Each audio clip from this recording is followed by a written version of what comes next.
அனைவருக்கும் வணக்கம் and welcome back to our channel spiritual with Raji. எல்லாரும் எப்படி இருக்கீங்க? எல்லாரும் நல்லா இருக்கணும்னு இறைவன்ட்ட பிரார்த்தனை பண்ணிக்கிறேன். இன்னைக்கு நம்ம பிரம்ம முகூர்த்த பூஜையோட ஒரு 2 மணி நேரம் தள்ளி வைக்கக்கூடிய வேலைகள், இல்லைன்னா ஒரு 2 நாள் கூட ஒரு சிலர் வீட்டில் தள்ளி வைக்கக்கூடிய வேலைகளை ஒரு 5 நிமிஷத்தில் நம்மளால் முடிக்க முடியுமா அப்படிங்கிறத பார்க்க போகிறோம். வாங்க வீடியோக்குள்ளே போகலாம். ஒரு சில டிப்ஸோட இந்த பிரம்ம முகூர்த்த பூஜையை உங்கள் கூட ஷேர் பண்ணிக்கிறேன். அவ்வளோதான், கோலம்லாம் போட்டு முடிச்சாச்சு. லாங் வீடியோவில் இந்த இடத்துல கோலம் போடுறதை நான் காட்டலை. கொஞ்சம் சீக்கிரமாக வேலையை ஆரம்பிக்கணும், எல்லாரோட பிரார்த்தனையுமே செய்யணும். ஏன்னா ஒரு சிலரோட பிரார்த்தனைகள்லாம் பார்த்தீங்கன்னா அப்படியே பெண்டிங்கில் இருக்குது. 10 நாளைக்கு முன்னாடி சொன்னவங்க, 7 நாளைக்கு முன்னாடி சொன்னவங்களாம் பெண்டிங்கில் இருக்குது. நான் பிரார்த்தனை பண்ணிக்கிட்டே தான் இருந்தேன். பட் இருந்தாலும் உங்களோட பிரார்த்தனை நான் செஞ்சது எப்படி உங்களுக்கு தெரியும்? அதை நான் காட்டணும் இல்லையா? அதனால தான் இன்றைக்கி டீட்டெயிலிங்காக இந்த வீடியோவை கொடுத்துடலான்னு சொல்லிட்டு ஒவ்வொன்றுத்தையுமே ஒன் பை ஒன்னாக எடுத்துக்கிட்டு இருக்கேன். இப்போ மணி பார்த்தீங்கன்னா 4:50 கிட்ட ஆகிடுச்சு. மேக்ஸிமம் என்னோடய வேலைகள் எல்லாமே முடிச்சுட்டேன். கோலம் எங்கேயும் போட்டுட்டேன். கீழே இன்னும் போடலை. கீழே இன்னும் அவ்வளோதான், ஒரு 10 நிமிஷத்தில் முடிச்சிருவேன். 5:20க்குள்ளே என்னோடய பிரார்த்தனைகளை எப்படியாவது சக்ஸஸ்ஃபுல்லாக முடிக்கணும், என்னோடய வாக்கை நான் காப்பாற்றி ஆகணும் அப்படிங்கிறதுல நான் ரொம்ப தீவிரமாக இருக்கிறேன். என்னோட இந்த நற்பணிகள் தொடரணும் அப்படின்னு நினைக்கிறேன். இதை கூட ஒரு சகோதரி சொன்னாங்க, அக்கா இது உங்களோட வேலைலாம் இல்லைக்கா, எங்களுக்காக பிரார்த்தனை பண்ணுறீங்க அப்படின்னு. அப்படி இல்லைப்பா, இன்றைக்கி நிறைய பேர் பிரார்த்தனை பண்ணியிருப்பாங்க, நிறைய பேர் எனக்கு இது நடக்கணும் அது நடக்கணும்னு வேண்டியிருப்போம். ஆனால் எல்லாருக்கும் உடனே முடியுமானா அவரவர் கர்ம வினைப்படி ஒவ்வொருத்தருக்கு ஒவ்வொரு விதமாக மாறும். ஆனால் நிச்சயமாக நமக்காக இன்னொருத்தர் பண்ணும்போது, இப்போ நான் பண்ணால் எல்லாம் நடந்துடும் அப்படின்னு சொல்லலை, ஆனால் நடக்குன்ற நம்பிக்கை இருக்குது. நமக்காக இன்னொருத்தர் பண்ணும்போது அதில் இறைசக்தி இன்னும் ஆழமாக அந்த இடத்துல நம்ம ஈனோட்டம் அதிகரிக்குது. அப்படிங்கிறனால அந்த இறைசக்தி அங்கே செயல்படுது. அதுவும் இல்லாமல் இந்த பார்த்தீங்களா, பள்ளி சத்தம் போடுது, கவுளி சத்தம் போடுறாங்க. இந்த இறைசக்தி கண்டிப்பாக உங்களோட பிரார்த்தனை, இன்னைக்கு 10 பேரை எழுதியிருக்கேன், அவங்களோட பேர்களை நான் தொடர்ந்து சொல்கிறேன், ஏன்னா டைம் ஆகிட்டே இருக்குது. 10 பேரோட பிரார்த்தனைகள், இன்னைக்குள்ள 10 பேரோட பிரார்த்தனைகள் நிச்சயமாக சக்ஸஸ்ஃபுல்லாக 100க்கு 100 நடக்கும்ன்றது எனக்கு இன்னும் நம்பிக்கையாக இருக்குது. ஏன்னா எனக்கு இப்போ இந்த கவுளி சத்தம் போட்டது அந்த இறைவனே இறங்கி கண்டிப்பாக உங்களோட பிரார்த்தனைகள் நடக்கும். ஏன்னா நான் இறைவன்ட்டு அதிகமாக வேண்டுனதில்லை, சும்மாவே பிரம்ம முகூர்த்த பூஜை பண்ணேன். எப்படி ஏதாவது ஒரு காரணம் இருக்கணும்ல.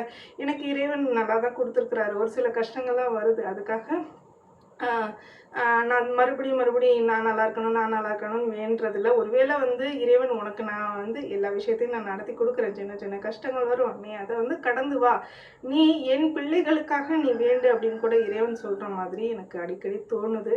அதனால் கூட இது ஒரு காரணமாகவும் இருக்கலாம். இன்னொரு விஷயம், 100 பேருக்கு அவங்ககிட்ட சொல்லியிருப்பேன், அதாவது உங்களோட பிரார்த்தனைகள் வெற்றிகரமாக முடிஞ்சிச்சுன்னா எனக்கு கமெண்ட் பண்ணுங்கன்னு சொல்லியிருக்கேன். ரிப்ளை பண்ணாதீங்க, ரிப்ளை பண்ணால் எனக்கு அவ்வளோ தெரியாது. கமெண்ட் பண்ணுங்கள். 100 பேருக்கு உங்களோட பிரார்த்தனைகள் குறைஞ்சபட்சம், ஏன்னா 800 பேர்கிட்ட கமெண்ட்ஸ்லாம் பண்ணியிருக்கீங்க இதுக்கு முன்னாடி உள்ள வீடியோஸ்லலாம்.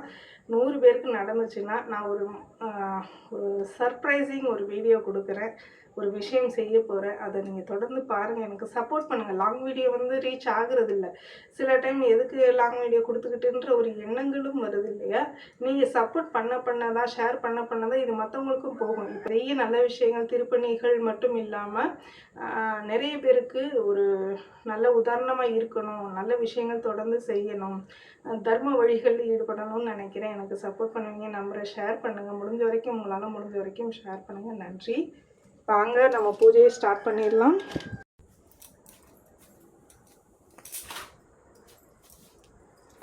அப்புறம் இந்த வீடியோ கரெக்டாக உங்களுக்கு சவுண்டெல்லாம் கேட்குதா அப்படின்னு சொல்லுங்கள். ஏன்னா நான் லைவாக பேசிக்கிட்டே தான் உங்களுக்கு கோலம் போட்டுக்கிட்டே தான் வீடியோ கொடுக்குறேன்.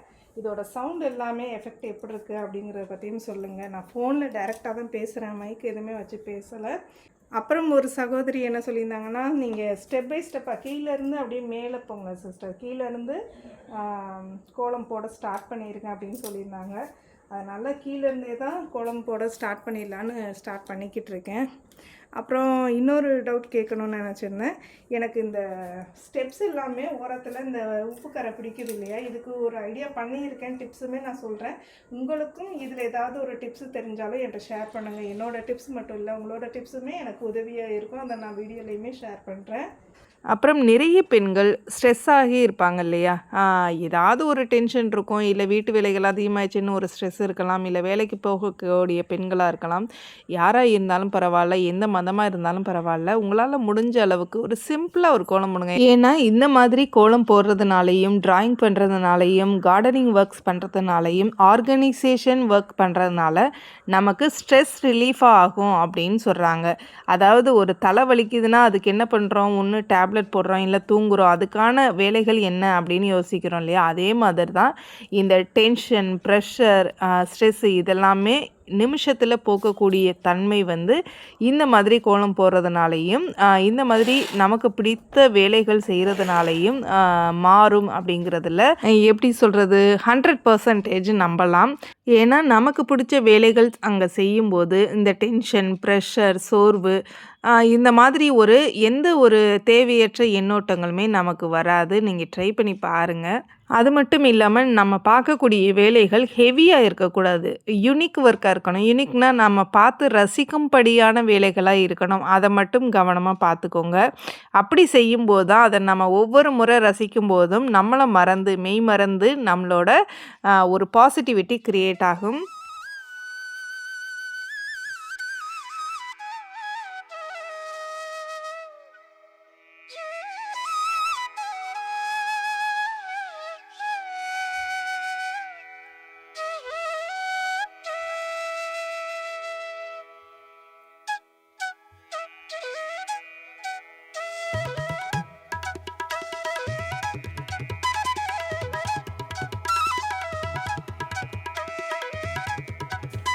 பையன்கிட்ட இருக்கக்கூடிய ஒவ்வொரு தீபங்களையும் முதல்ல ஏற்றிடலாம். இவர் ரொம்ப பவர்ஃபுல்லுங்க, சும்மாலாம் சொல்லலை. நம்ம வீட்டில் இருக்கிற விநாயகரில் ஒவ்வொரு இடத்துல இருக்கக்கூடிய விநாயகர், அரச மரத்தடியில் உடஞ்ச விநாயகர் பொம்மைகள்லாம் வச்சுருப்பீங்க இல்லையா? நம்ம வீட்டில் உடஞ்சிச்சுன்னா அவங்களுக்கு கூட சக்திகள் இருக்குன்னு தான் நான் சொல்லுவேன். ஏன்னா ரொம்ப ரொம்ப எளிமையான தெய்வம் நம்ம விநாயகர் பெருமாள். எனக்கு பிடிச்சிருக்கு இவரை அப்படின்லாம் நான் சொல்ல கிடையாது. ரொம்ப ரொம்ப ஒரு குழந்தை மனம் கொண்டவர் தான் நம்ம விநாயகர், செல்ல பிள்ளையார்.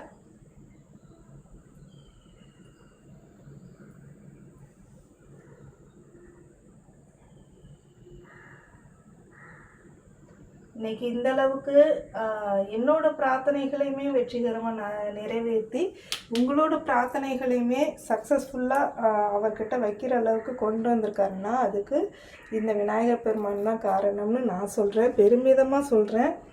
சரி, தீபங்கள் ஏற்றிடலாமா? உங்களுக்கான வேண்டுதல், உங்கள் வேண்டுதலுக்கான தீபங்கள் இதோ. மறுபடியும் கவுளி சத்தம் போடுறது ரொம்ப ரொம்ப சந்தோஷமாக இருக்குது. இந்த தீபங்களை இறைவன் அடியில் வச்சிடலாம். அது மட்டும் இல்லாமல் உங்களுக்கு எழுதப்பட்ட சீட்டுகள் எங்கே போக போகுது, ஒரு மிகப்பெரிய இடத்துக்கு போக போகுது. அது என்ன அப்படிங்கிற அடுத்தடுத்து சொல்கிறேன். ஏன்னா இன்னும் எனக்கு அதுக்கான நேரம் காலம் அமையலை. கண்டிப்பாக அமைஞ்சிருன்ற ஒரு நம்பிக்கை இருக்குது. இறைவன் அடியில் உங்களோட பிரார்த்தனைகளை சேர்த்துருவேன்.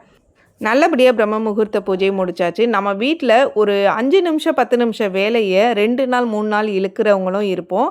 அதே நேரத்துக்கு ஒரு சோஃபாவில் போட்டுட்டு காலையில் எடுக்கிற துணியை ஒரு சாயந்தரம் மடிச்சுக்கலான்னு அப்புறம் பார்த்துக்கலாம் அப்படின்ற ஒரு எண்ணத்தில் துணி அப்படியே போட்டும் வச்சுருப்போம். இன்னொன்று பார்த்திங்கன்னா, இந்த மாதிரி ஹேங்கரில் ஷர்ட்டு தொங்க போடுறதுக்கு ஹேங்கர் போட்டிருந்தோம்னா இன்னர்வர்ஸ்லேருந்து தேவையில்லாத ட்ரெஸ்ஸஸ் எல்லாமே அதில் கிடக்கும். மினிமம் ஒரு ஹேங்கரில் ஒரு 5 ஷர்ட்டு கிடந்தால் ஓகே அப்படின்னு போட்டு பாருங்கள். இன்னொன்று, இந்த மாதிரி ஹேங்கரில் நிறைய ட்ரெஸ்ஸஸ் தொங்குறதுனால கொசுக்கள், பூச்சிகள், இந்த மாதிரி சின்ன சின்ன பூச்சிகளோட தாக்கம் அதிகமாகும். பாருங்கள், இப்போ நான் ஒரு 7 ஷர்ட் எடுத்து வச்சுருக்கேன். உங்கள் முன்னாடி டைமர் செட் பண்ணுறேன். 10 நிமிஷம் செட் பண்ணியிருக்கேன். எவ்வளோ நேரத்தில் இந்த ஷர்ட் எல்லாமே மடித்து காட்டுறேன்னு உங்கள் முன்னாடி காட்டுறேன். ஒரு 5 நிமிஷம் 10 நிமிஷத்துக்குள்ளே இந்த வேலைகளை முடிச்சிடலாம். ஆனாலும் டைமர் செட் பண்ணி வைக்கும்போது உங்களுக்கு தெளிவாக தெரியுன்றதுக்காக உங்கள் முன்னாடி அப்படியே நான் காட்டுறேன் பாருங்கள். ஷர்ட் மடிக்கும்போது கொஞ்சம் லேட் ஆகும் இல்லையா? ஆனால் அதை ஈஸியாக மடிக்கிறதுக்கு நம்ம கொஞ்சம் இந்த 2 கைகள் இருக்கும் இல்லையா, அந்த ஷர்ட்டோட 2 கைகளையும் ஜாயின் பண்ணிவிட்டு கீழே உள்ள அந்த கார்னர் இடுப்பு பகுதின்னு சொல்லுவோம்ல, அந்த இடத்தையும் நம்ம 2த்தையும் ஜாயின் பண்ணிவிட்டு மடித்தோன்னா ஈஸியாக மடிச்சிடலாம். அப்படியே பாருங்கள், மேலே 2 கைகளை ஜாயின் பண்ணுறோம், கீழே அந்த 2 கார்னரையும் ஜாயின் பண்ணி பிடிச்சிக்கிட்டு சட்டு சட்டுன்னு 2 உதறிட்டு நம்ம மடித்தோன்னா ஈஸியாக மடிச்சிடலாம். 7 ஷர்ட்டுன்னு சொல்லியிருந்தேன், 9 ஷர்ட்டு. நான் கவனிக்கலை. அப்படியே பாருங்கள். அவ்வளோதான். அந்த டைமிங்குள்ளே நம்ம முடிக்கணும் அப்படின்னு ஒரு சின்ன ஸ்கெடியூல் பண்ணாலே போதும். நம்மளோட வேலைகளை கடன்னு முடிச்சிடலாம். இது போக அந்த பக்கம் துணிகள் இருக்குது இல்லையா, அதையுமே நான் ஒரு 5 நிமிஷத்தில் முடிச்சிட்டேன். ஏன்னா ஷர்ட்டு மடிக்கிறதுக்கு தான் நேரம் ஆகுமே தவிர்த்து மற்ற துணிகள் மடிக்கிறதுக்கு கொஞ்சம் நேரம் கம்மியாக தான் ஆகும். அந்த சுடிதார் செட் பண்ணி நம்ம வைக்கிற பேண்ட்டு, ஷாலு தான் செட் பண்ணி வைக்கிறதுக்கு தான் கொஞ்சம் நேரம் ஆகும். மற்றபடி நைட்டி, இன்ஸ்கர்ட்டு இதெல்லாமே கொஞ்சம் சீக்கிரமாகவே நம்ம மடித்து முடிச்சிடலாம். இப்போ பாருங்கள், உங்கள் கண்ணு முன்னாடி எவ்வளோ நேரம் டைம் ஓடி இருக்குன்றதை காட்டுறேன். அப்படியே ரன்னிங்காக பார்த்துட்டு வாங்க. அது மட்டும் இல்லாமல் அப்புறம் பார்த்துக்கலாம் அப்படின்ற ஒரு வார்த்தையை தமிழ்லேருந்து இல்லை எல்லா மொழிகள்லேருந்து தூக்கணும்னு நினைக்கிறேன். அப்புறம் பார்த்துக்கலாம் அப்படின்ற ஒரு எண்ணத்தை இப்போயே தூக்கி எறிஞ்சிருங்க. உடனே முடிச்சிட்டிங்கன்னா அந்த நேரத்தோட வேலைகள் முடிஞ்சிடும். அயன் பண்ண தேவையில்ல, அப்போவே முடிச்சிடலாம். அதுவே கொஞ்சம் அப்புறம் பார்த்துக்கலான்னா அது ரொம்ப சுருக்கம் வர ஆரம்பிச்சிடும். அப்புறம் அயன் பண்ணணும்னு தோணும். அதுக்கு தேவையில்லாமல் கரண்ட்டு செலவுகள் ஆகும் இல்லையா. அதனால் இந்த மாதிரி துணி துவைச்ச உடனே மடிக்கிறதுக்கு ட்ரை பண்ணி பாருங்கள். சரி, இப்போ எவ்வளோ நேரம் ஆயிருக்கு இருக்குன்னு அப்படியே பாருங்கள். ரன்னிங்லேயே தான் காட்டுறேன். 5 நிமிஷம் 36 செகண்ட்ஸ் ஆகிருக்கு. அதாவது நான் 10 நிமிஷம் வச்சுருந்தேன். என்னால் 5 நிமிஷம் 36 அப்ராக்சிமேட்டாக பார்க்கணும் அப்படின்னா ஒரு 6 நிமிஷத்துக்குள்ளே நம்ம முடிச்சிட்டோம் ஒரு 9 ஷர்ட்டை.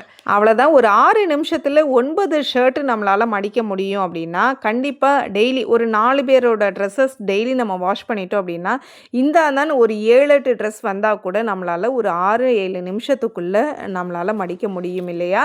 ஒரு சின்ன விஷயம்தான். இதை வந்து டெய்லி செஞ்சிட்டாலே வேலை முடியும். ஒரு சிலர் வேலைக்கு போகக்கூடிய பெண்கள் நிறைய வேலை இருக்குது, ஒரு 2-3 நாளைக்கு ஒரு தடவை தான் துணி துவைச்சி எங்களால் காய போட்டு மடிக்க முடியும் அப்படின்னு யோசிக்கிறீங்க அப்படின்னாலுமே ஒரு இதிலேருந்து கொஞ்சம் கால்குலேட் பண்ணிக்கோங்க. ஒரு 6 நிமிஷம் ஆகிற இடத்துல ஒரு அரை மணி நேரம் ஆக போகுது. அதை அப்பைக்கப்போ முடிச்சிட்டோன்னா வேலைகள் ஈஸியாக முடியும்.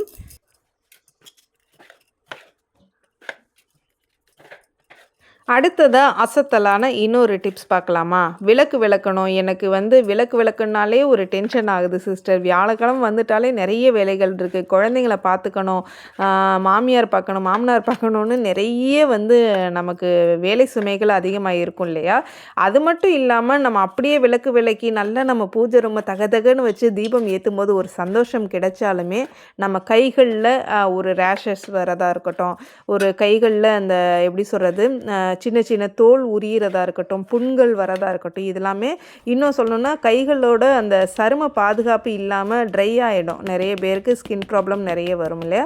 அதிலிருந்து கொஞ்சம் தப்பிச்சுக்கிறதுக்கு நம்ம ஹோம்மேடாக ஆர்கானிக்காக ஒரு ஜெல் செய்யலாம் வாங்க.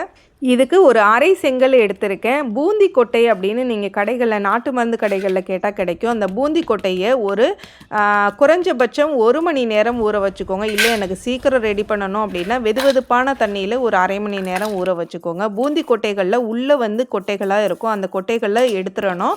வெளியில் இருக்கிற அந்த தோல் மட்டும்தான் பயன்படுத்தணும். அது கூடவே ஒரு 300 கிராம் அளவுக்கு புளி எடுத்துக்கோங்க. அது கூட ஒரு அரை கிலோ 300 கிராம்லேருந்து அரை கிலோ அளவுக்கு லெமன் எடுத்துக்கோங்க. இந்த செங்கலை வந்து லைட்டாக நல்லா தட்டுன்னு தட்டிட்டு நீங்கள் லைட்டாக மிக்ஸி ஜாரில் நான் உங்கள் முன்னாடியே அரைச்சி காட்டுறேன் பாருங்கள். ரொம்ப மிக்ஸி ஜார் பிளேடு போயிடுமோ அப்படின்லாம் நிறைய பேர் யோசிப்பீங்க. அதெல்லாம் இல்லை, லைட்டாக ஒரு 2 திருகு தான் திருகுவேன். இது எப்படி ஈஸியாக அரையுது அப்படின்னா கொஞ்சம் இந்த செங்கலை வந்து நான் ஊற போட்டு வச்சுருந்தேன். தண்ணியில் ஊற போட்டு வச்சுட்டு அதை உடைச்சிட்டு ஊற போட்டு அப்படியே உடனே உடைக்கல, கொஞ்சம் ஊற போட்டுட்டு தனியாக எடுத்து கொஞ்சம் நேரம் அந்த காஞ்சதுக்கப்புறமா உடைச்சிட்டு ஒரு 2 திருக்கு தான் திருக்கி எடுத்தேன். கடகடன்னு அந்த பவுடராக வந்துருச்சு. அப்படி நானே நம்பலை இவ்வளோ தூரத்துக்கு ஒரு பவுடர் ஃபார்மில் வரும் அப்படின்னு யோசிக்கலை. அவ்வளோதான். அதை எடுத்துட்டு நல்லா சலிச்சு எடுத்துடுங்க. சலிச்சு எடுத்ததோட நம்ம ஊற போட்டு வச்சுருக்கோம் இல்லையா பூந்தி கொட்டைகள், லெமன், புளி இதெல்லாமே நல்லா ஒரு கிரைண்ட் பண்ணிடுங்க. நம்ம செங்கல் அரைக்கிறத விட அதை அரைக்கிறது தான் கொஞ்சம் கஷ்டம். ஏன்னா அதை 2-3 பேட்ச் போட்டு அரைக்கிற மாதிரி இருக்கும். அதனால் கொஞ்சம் தண்ணி விட்டு அரைச்சிக்கோங்க. இது எதையுமே ஃபில்டர்லாம் பண்ண வேண்டாம். செங்கல் மட்டும் ஃபில்டர் பண்ணால் போதும். அது அப்படியே அந்த பேஸ்ட்டை நம்ம பூந்தி கொட்டைகளை அரைச்சதெல்லாம் அப்படியே நீங்கள் போட்டுடலாம். போட்டுட்டு இதில் சீயக்காய் தூள் வந்து ஒரு 100 கிராம் அளவுக்கு சேர்த்துக்கோங்க. சபீனா 1 கப் அளவுக்கு சேர்த்துக்கோங்க. அரிசி மாவு 1 கப் அளவுக்கு சேர்த்துக்கோங்க. நான் சபீனா வந்து நேற்று அரை கப் அளவுக்கு தான் சேர்த்துருந்தேன். நீங்கள் 1 கப்புனாலும் சேர்த்துக்கலாம், இல்லை அரை கப்புனாலும் சேர்த்துக்கலாம். வேறு எதுவுமே உப்பு போட போகிறதில்ல, இதில் பேக்கிங் சோடா இந்த மாதிரி எதுவுமே கலக்க போகிறது கிடையாது. அவ்வளோதான். இது நல்லா மிக்ஸ் பண்ணிவிட்டு எனக்கு தெரிஞ்சு இது ஒரு அரை மணி நேரம் ஊற விட்டதுக்கப்புறமா நம்ம வந்து இந்த பித்தளை பாத்திரங்கள் விளக்கும் போது இன்னுமே எஃபெக்டிவாக இருக்குது. நான் உடனே விளக்கி காமிச்சிருந்தேன் உங்கள்கிட்ட. நேற்று ஷார்ட் வீடியோலையுமே இதை கொடுத்துருந்தேன். நீங்கள் வேணும்னா செக் பண்ணி பாருங்கள். இந்த பிராஸ் கிளீனிங் ஜெல்லை நம்ம எதில் ப்ரிசர்வ் பண்ணலாம், எப்படி வெளியில் வைக்கலாமான்னு கேட்டிருந்தீங்க. நான் ஃப்ரிட்ஜில் தான் இதை ஸ்டோர் பண்ணியிருந்தேன். நிறைய அளவு இருக்குமே, ஃப்ரிட்ஜில் எப்படி இடம் பத்தும்னு யோசிக்கலாம். நான் பார்த்தீங்கன்னா ஒரு பாக்ஸ் அளவுக்கு தனியாக எடுத்து வெளியில் வச்சுருவேன், ஒரு பாக்ஸ் அளவுக்கு ஃப்ரிட்ஜில் வச்சுருவேன். மாற்றி மாற்றி அதில் எடுத்துக்கிடுவேன். ஃப்ரிட்ஜில் உள்ளதை தொடமாட்டேன். வெளியில் உள்ளதை ஒரு 10 நாள் வரைக்கும் நான் யூஸ் பண்ணி பார்த்துருக்கேன். நல்லா தான் இருக்குது. அதுக்கப்புறம் நான் ட்ரை பண்ணதில்லை. நீங்கள் வேணால் வெளியில் வச்சு ட்ரை பண்ணி பாருங்கள். ஒன்றும்லாம் கெட்டு போகிறதுக்கு வாய்ப்பு இல்லை. அந்த 10 நாள் நல்லா தான் இருந்துச்சு. ஃப்ரிட்ஜில் உள்ளது பார்த்தீங்கன்னா 2-3 மாதம் வரைக்குமே அப்படியே இருக்குது. நீங்கள் வேணால் அதையுமே ட்ரை பண்ணி பார்த்துக்கோங்க. எதில் வச்சா ப்ரிசர்வ் பண்ணால் உங்களுக்கு பெட்டராக இருக்கும்னு பாருங்கள். இது ஆர்கானிக், அவ்வளோதான். இதோட காலங்கள் எவ்வளோ இருக்குமோ அவ்வளோதான் இருக்கும். ஏன்னா இதில் நம்ம ப்ரிசர்வேட்டிவ்னு நம்ம லெமன் இது மட்டும்தான் சேர்த்துக்கோம், வேறு எதுவுமே சேர்க்கலை. அப்புறம் என் அன்பு சகோதரிகள்கிட்ட ஒன்று கேட்கணும். உங்களுக்கு எந்த மாதிரி வீடியோஸ்லாம் பிடிக்கும்? இந்த மாதிரி கொடுங்க சிஸ்டர், டிப்ஸு, ட்ரிக்ஸு, ஹேக்ஸு கொடுங்க. இல்லைன்னா எனக்கு பிரம்ம முகூர்த்த பூஜை தான் வேணும் அப்படின்னா அதை பற்றியும் நீங்கள் கமெண்ட் பண்ணுங்கள். ஒரு சில சகோதரிகள்லாம் எனக்கு பிரம்ம முகூர்த்த பூஜை வீடியோ கண்டிப்பாக வேணும் சிஸ்டர், லாங் வீடியோ கொடுங்க, 30 மணி நேரம் போட்டால் கூட நான் பார்த்துக்கிட்டே தான் இருப்பேன்னு சொல்லியிருந்தீங்க. ரொம்ப ரொம்ப நன்றி, ரொம்ப ரொம்ப சந்தோஷம். உங்களுக்கு எது பிடிக்குதோ அதை மறக்காமல் கமெண்ட் பண்ணுங்கள். அவ்வளோதான், வீடியோ எண்டுக்கு வந்துட்டோம். இந்த வீடியோ உங்களுக்கு பிடிச்சிருக்குன்னு நினைக்கிறேன். இந்த வீடியோ உங்களுக்கு பிடிச்சிருந்தா மறக்காமல் ஷேர் பண்ணுங்கள், சப்ஸ்கிரைப் பண்ணுங்கள், கமெண்ட் பண்ணுங்கள். நீங்கள் பண்ணுற ஒவ்வொரு லைக்கும் கமெண்ட்டும் எனக்கு வேல்யூபிளான சப்போர்ட்டாக இருக்கும். மறக்காமல் ஹைப்ன்ற ஆப்ஷனையும் ப்ரெஸ் பண்ணிடுங்க. நன்றி, வணக்கம்.